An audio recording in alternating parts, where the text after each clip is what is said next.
It's always quiet here on Christmas Eve, Mary whispered to her husband as she gazed out their frost-covered window. But tonight, it feels like the snow is listening. The Windrow family cabin sat nestled in the shadow of North Ridge Mountain, its isolation a comfort during most of the year. But as December arrived, so did the snow, trapping Mary, her husband, Tom, and their 6-year-old daughter, Lily, in a cocoon of ice.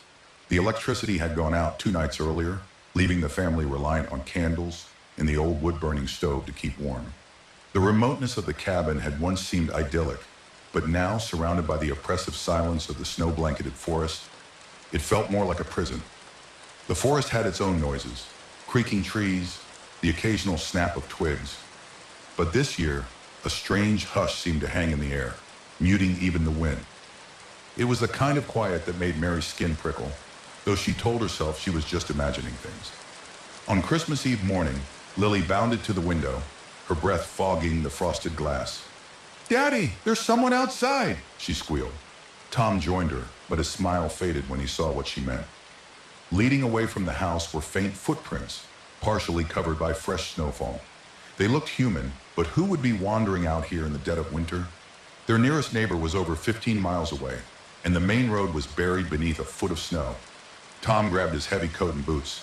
"Stay inside," he instructed Mary, who protested weakly before locking the door behind him. When Tom returned, his face was pale, his beard speckled with ice. They just stop," he stammered. "The footprints, they don't go anywhere. They end right in the middle of the woods." "What do you mean?" Mary asked. "I mean, they're gone. No sign of where they went. No doubling back, no dragging, nothing." Mary's unease deepened. She stared at Tom's shaking hands, wondering if they were trembling from the cold or something else. That evening, Lily grew restless. She kept glancing at the window, muttering to herself. Mary found her sitting in front of the fireplace, her small hands gripping her favorite stuffed rabbit. "Who are you talking to, sweetie?" Mary asked. Lily shrugged. "The man." Mary's heart sank. "What man?" "The man outside," Lily said. "He's funny. He wants to come in, but he says he can't unless we say it's okay." The blood drained from Mary's face. She forced a smile. "Sweetheart, there's no one outside." "Yes, there is," Lily replied, her voice eerily calm. "He's right there. He says he knows Daddy." The first knock came just after midnight. It was soft, barely audible, as if someone were rapping with their knuckles instead of their fist. Tom grabbed his axe and approached the door cautiously, his breath visible in the icy air. "Who's there?" he barked. No answer. Another knock, this one slightly louder. "I'm not playing games," Tom warned, pulling the door open. But there was no one there, only snow and a fresh set of footprints leading to the woods. As the family tried to settle back in, the whispers began. At first they were faint, barely perceptible beneath the howling wind. Then they grew louder, distinct, but still impossible to locate. They spoke in a language none of them recognized, guttural and harsh. Mary covered her ears, but it didn't help. Tom paced the cabin, peering through the windows, his face growing more desperate with each passing moment. Then out of the corner of her eye, Mary saw something. A shadow, tall and impossibly thin, moving between the trees. She froze, her breath catching in her throat. "Tom," she whispered, "there's someone out there." By morning, the snow had piled high enough to bury the windows halfway. The whispers hadn't stopped, and Lily refused to eat, staring blankly at the wall. "We can't stay here," Mary said, clutching Tom's arm. "We need to leave." "How?" Tom replied bitterly. "The car is useless in this snow, and we can't walk out there with Lily." A sudden bang echoed through the cabin, making them all jump. It was coming from the attic. Tom grabbed the axe again. "Stay here," he ordered. Mary held Lily close as she listened to Tom climb the stairs, his boots creaking on the wooden steps. Tom reached the attic, the axe raised. The dim light from his lantern illuminated the space, but nothing seemed out of place, until he turned toward the far corner. There, scrawled in what looked like blood, was a single word: "Welcome." Beneath it sat an old rocking chair which creaked back and forth as if someone invisible were seated in it. Tom stumbled backward, nearly dropping the axe. Then he heard it, the faint sound of laughter, cold and mocking. When Tom returned, his face was ashen. Mary didn't press him for details, too consumed with worry for Lily. The little girl was pale, her cheeks sunken, and her eyes glazed over. "He says we can't leave," Lily mumbled. "What? Who says?" Mary demanded. Lily pointed to the window. Mary turned, but there was nothing there, until a face appeared, pale and gaunt, pressed against the glass. She screamed, but when Tom rushed over, the face was gone. As darkness fell, the whispers grew deafening, converging into a chorus of malevolent voices. The family huddled together in the living room, the axe lying across Tom's lap. "He's coming," Lily whispered, her voice barely audible. "Who's coming?" Mary asked. "The man in the snow," Lily replied. "He says it's Christmas, and he's hungry." The door burst open, snow swirling into the room. A shadowy figure loomed in the doorway, its form twisting and writhing as if it were made of smoke. The shadow moved faster than seemed possible, engulfing the room in darkness. Mary screamed as icy tendrils wrapped around her arms and legs, dragging her toward the doorway. Tom swung the axe wildly, but it passed through the figure as if it weren't there. "Please," Mary cried, "let us go!" The figure paused, its featureless face tilting as if in consideration. Then it spoke, its voice a chilling blend of the whispers they'd heard all night. "You invited me," it hissed. "Your child spoke my name, and now I will feast." By morning, the cabin was silent once more. The snow glistened in the pale light of dawn, undisturbed except for a single trail of footprints leading into the woods. Inside, the cabin was empty, the Windrow family gone without a trace. But if you pressed your ear to the frost-covered windows, you could still hear the whispers, waiting for the next Christmas Eve. The cabin stood abandoned, its walls scarred by frost and time. Yet those who stumbled upon it, whether hunters or lost travelers, often claimed to hear the faintest whispers, like distant voices carried on the wind. They spoke of things impossible to explain, fleeting shadows, eerie laughter, and a chilling presence that seemed to watch from the woods. One such traveler, an ambitious photographer named Rachel Grimes, heard the rumors and decided to investigate.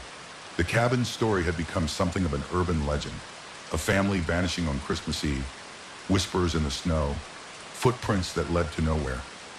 Rachel, ever the skeptic, saw it as a chance to debunk the myths and capture the eerie beauty of the place on film. Rachel parked her snowmobile at the edge of the forest, the cabin barely visible in the distance. The trek was brutal, the snow knee-deep and the temperature biting. By the time she reached the cabin, the sun was dipping below the horizon, painting the landscape in hues of blood red. She stepped inside, brushing the snow from her coat. The interior was eerily preserved, as if the Windrow family had left only yesterday. Candles still sat on the mantel, a stuffed rabbit lay abandoned by the cold hearth, and the dining table bore scratches Rachel couldn't quite explain. "Creepy," she muttered, setting up her camera. As she clicked her first shot, the flash illuminated something in the far corner. The old rocking chair. It moved, just slightly. She froze, staring at it. But when the flash recharged and she took another picture, it was perfectly still. Rachel set up camp in the living room, her sleeping bag unrolled by the fireplace. Despite the heavy silence outside, she felt uneasy settle over her, like a second skin. The cabin seemed to breathe, wood creaking, wind seeping through unseen cracks. The whispers began at midnight. At first they were faint, indistinct murmurs that she dismissed as the wind. But soon they grew louder, forming words just at the edge of comprehension. Rachel sat up, clutching her flashlight. "Hello?" she called out, her voice trembling. The whispers stopped. Then a single word cuts through the stillness. "Leave." Ignoring the warning, Rachel spent the next day exploring the cabin and its surroundings. In the attic, she found faded photographs of the Windrow family, smiling faces frozen in time. But one photo made her pause.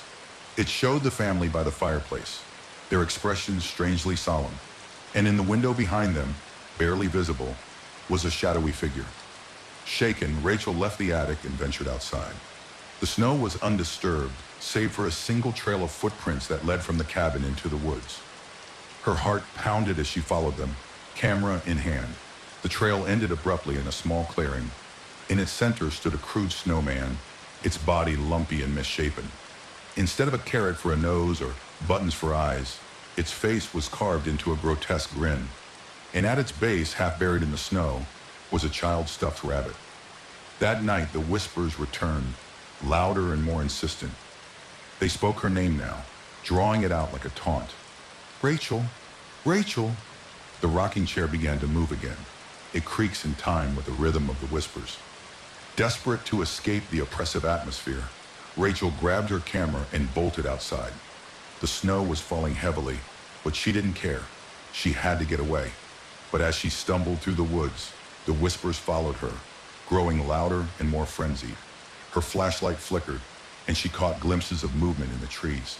A figure darting between the trunks, too fast to be human. Suddenly, the light died completely, plunging her into darkness.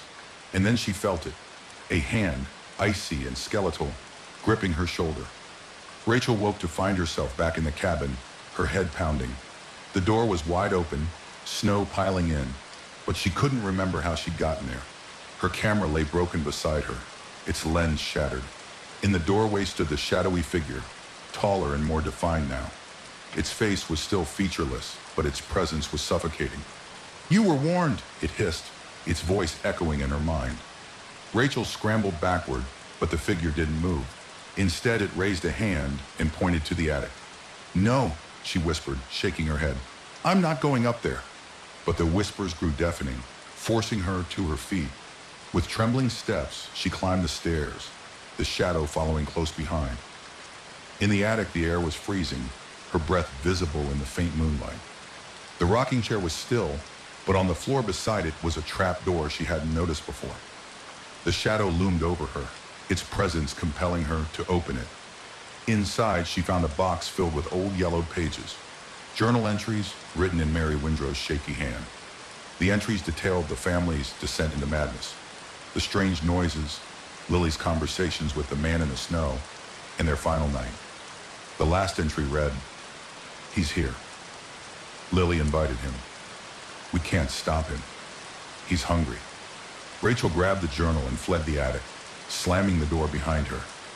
But the shadow was relentless, slipping through cracks and corners, always just behind her. "You won't take me," she screamed, grabbing the old axe that was still rested by the fireplace. The shadow lunged, its form twisting and expanding, filling the room with darkness. Rachel swung the axe wildly, but it passed through the figure harmlessly. Then she remembered the journal. She tore out the last page, holding it up like a shield. "You came for the Windrows," she shouted. "But I didn't invite you. I don't belong to you." The shadow recoiled, its form flickering like a dying flame. With a final, ear-splitting screech, it vanished, leaving the cabin in silence. By dawn, the whispers had stopped, and the oppressive chill had lifted. Rachel stumbled outside, her limbs numb but her heart pounding with relief. The footprints in the snow were gone, and the woods were still. She never spoke of what she saw that night. The photos she'd taken were distorted, each one showing only static or shadowy figures. The cabin itself was later destroyed in a freak lightning strike, leaving nothing but ashes behind. But the legend of the Windrows and the man in the snow lived on. And every Christmas Eve, if you stand in the woods near where the cabin once stood, you might hear the faintest whisper, "He's still hungry."